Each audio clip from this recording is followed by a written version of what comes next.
Bene, buongiorno. Oggi sono con Luca e siamo in zona Cason di Lanza. Siamo partiti da circa mezz'oretta e la nostra meta è la creta di Hype che raggiungeremo attraverso la ferrata Crete Rosse. Il tempo è un po'... adesso è bello scenografico, ci siamo alzati, siamo nella zona di misto sole e nebbia e qua adesso dietro di me è davvero figo e ci sono un po' le nuvole, così c'è il sole dietro. Mentre da questa parte c'è un po' di azzurro. Le previsioni cioè il meteo dovrebbe restare così e sopra i 2000 metri dovrebbe esserci sole, per cui sotto c'è il mare di nubi. Creta di Hype sono 2003, mi sembra circa 2,2, per cui oggi dovremo beccare il mare di nubi. Quindi adesso affrontiamo l'ultimo pezzettino di strada, poi prenderemo il sentiero che taglierà la montagna, ci porterà fino alla base del Torione della creta di Hype e poi ferratina.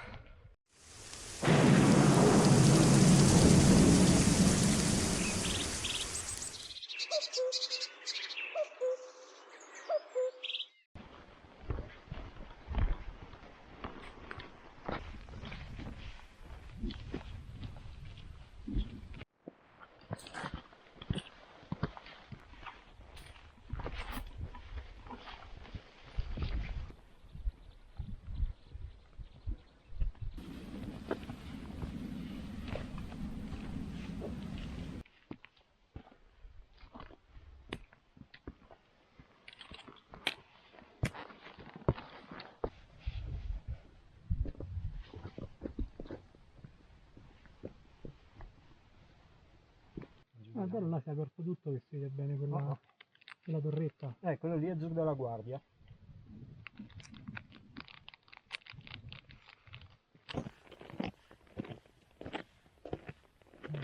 Dopo un'ora e 20 circa siamo arrivati al sentiero alto, quello che ci porterà all'attacco della ferrata.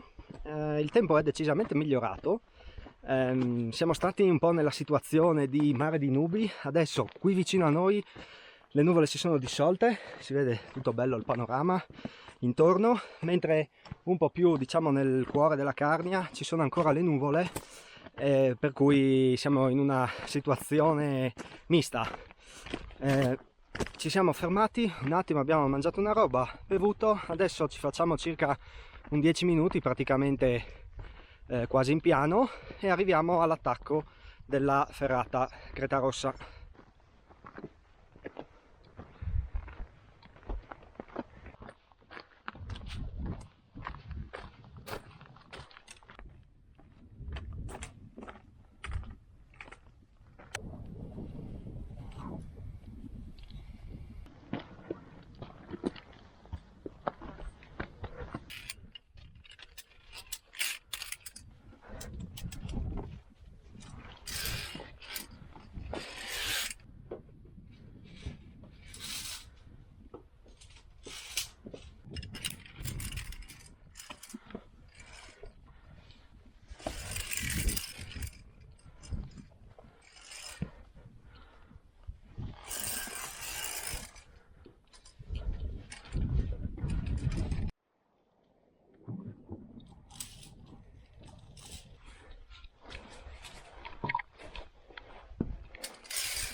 Ok.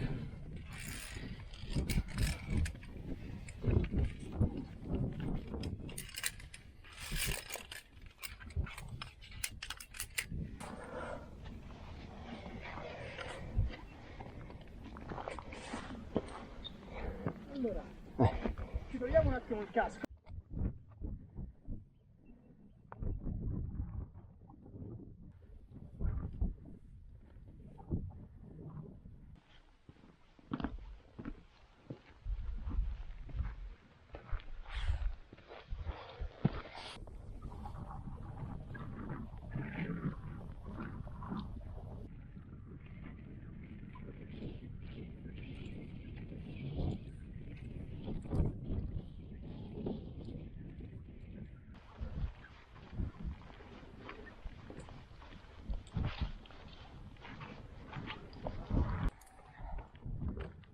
ragazzi.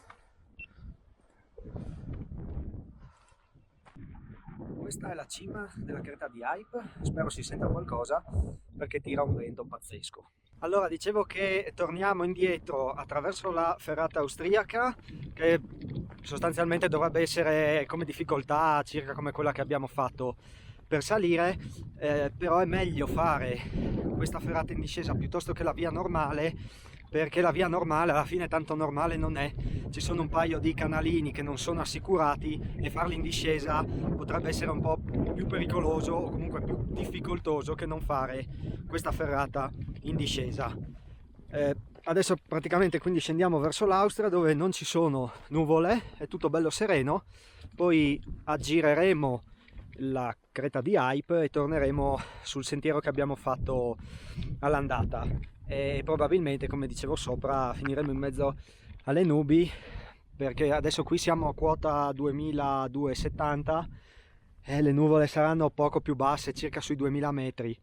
Si vede adesso il Sernio, la Grauzaria, iniziano proprio a vedersi solo le punte, ma il resto è praticamente tutto sotto, tranne poi verso il Montasio, ma giù di là ci sono meno nuvole, però diciamo che la Carnia è tutta sommersa. Adesso siamo imbragati, mi devo cascare e poi partiamo.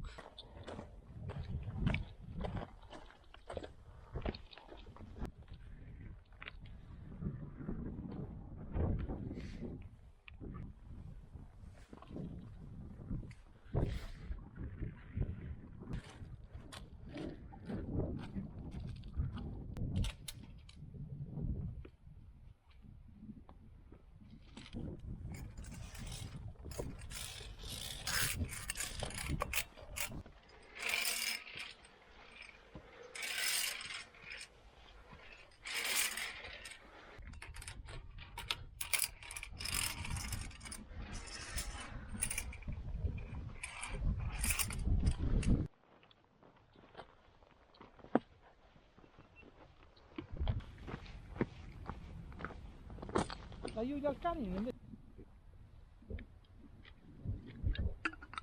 Bene, abbiamo terminato la discesa su ferrata. Alla fine il tratto effettivamente attrezzato, quindi con cavo e anche con due scalette, era abbastanza breve. Era soprattutto un sentiero un po' da escursionisti esperti, diciamo un sentiero EEA, perché era molto ripido, con balze rocciose, qualche pezzo di cavo. Poi il tratto effettivamente, quello proprio che si può definire da ferrata, alla fine si riduceva a circa un 10 minuti. Ad ogni modo, circa in un'ora abbiamo terminato il sentiero. Adesso purtroppo c'è una breve risalita, speravo di arrivare in quota, invece il sentiero ci ha portati un po' più in basso rispetto alla sella, che dovrebbe chiamarsi Sella Valdolce se non ricordo male, e adesso arriviamo in selletta, riprendiamo il sentiero di stamattina e torniamo verso Cason di Lanza.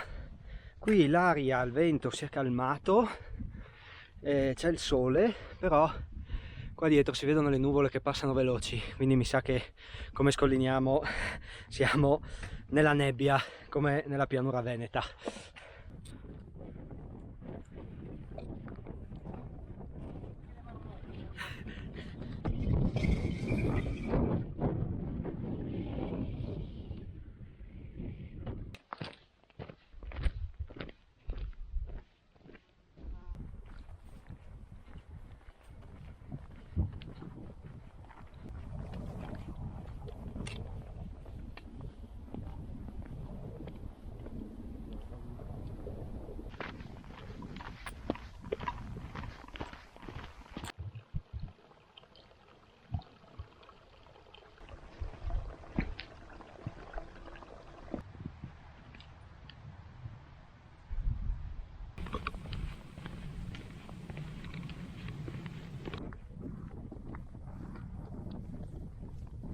Bene, siamo quasi tornati al passo Cason di Lanza, abbiamo concluso il giro, alla fine ci è andata bene perché come siamo sbucati, diciamo, dall'Austria verso, siamo tornati in Italia, le nuvole si erano dissolte, restavano alte, e anche abbastanza leggere perché è sempre filtrato un po' di sole, quindi temperatura ottima, un po' di venticello, perfetto. Devo dire che per come era iniziato stamattina, soprattutto quando ci siamo trovati io e Luca giù a Gemona, che era tutto nuvoloso, non avrei mai detto di trovare una giornata così. In realtà alla fine siamo stati nelle nuvole solo mezz'ora stamattina, poi siamo sbucati fuori e praticamente tutto il giorno abbiamo avuto sole, a differenza di chi purtroppo è dovuto restare in pianura, che probabilmente ha avuto una di quelle classiche giornate uggiose di autunno.